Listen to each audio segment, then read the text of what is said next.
guys, it's Darian, and today is my discussion for Chapter 11 of Seven Iron Courts.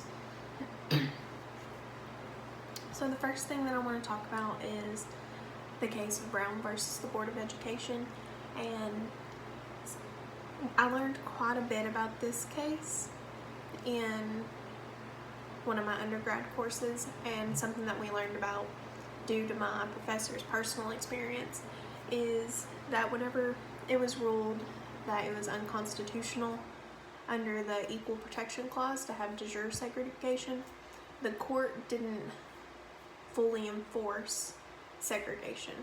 They stated that schools needed to segregate at all reasonable speed, and this caused a lot of southern states to take their time with desegregation.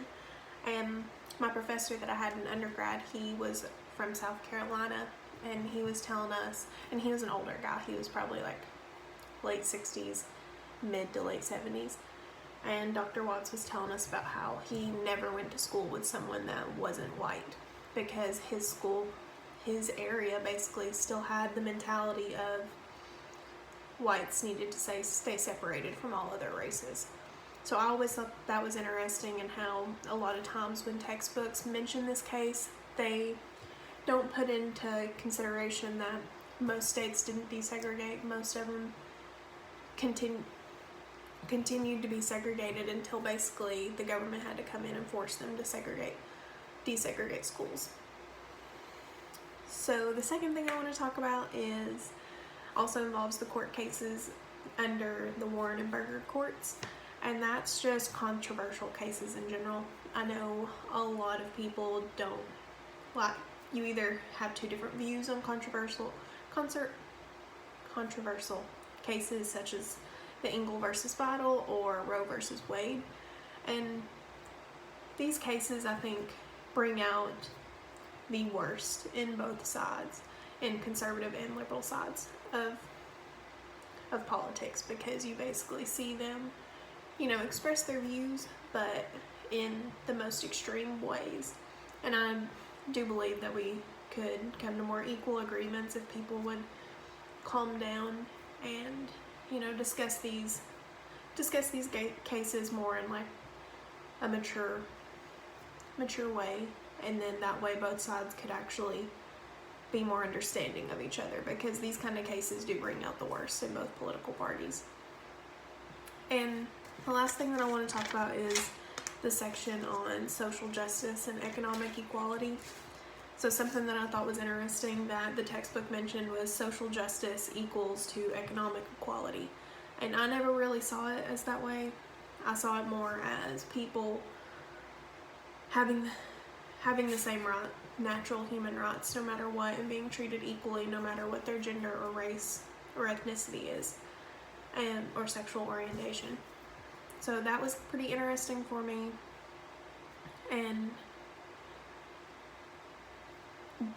with everything that's going on right now, we basically have kind of like an economic crisis going on, and it's showing that money runs our country, and that basically if you don't have it, like, you're not going to survive.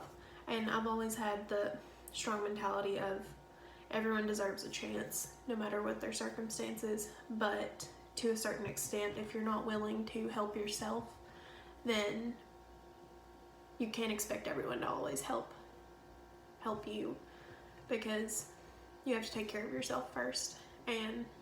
But if you're given the means to succeed and you use those means correctly, then you're going to come out a stronger person instead of just expecting things to be given to you. But at the same time, like I said, I do think that everyone deserves the means to succeed, because if you're born into poverty and your family has just consistently seen a cycle of poverty or a cycle of crime, you're most likely going to stay in that cycle unless something pulls you out of it, or someone ends up coming along and like giving you the realization like, hey, there's something better, and I can work harder to do better for myself.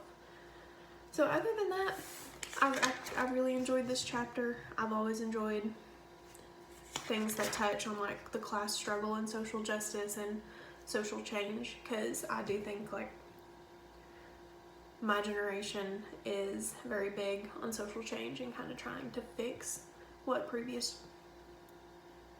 the harms that previous generations have caused. So I hope everyone's staying safe, and if you are still working, please stay safe at your work, especially if you're coming into contact with other people closer than 6 feet. So thank you guys.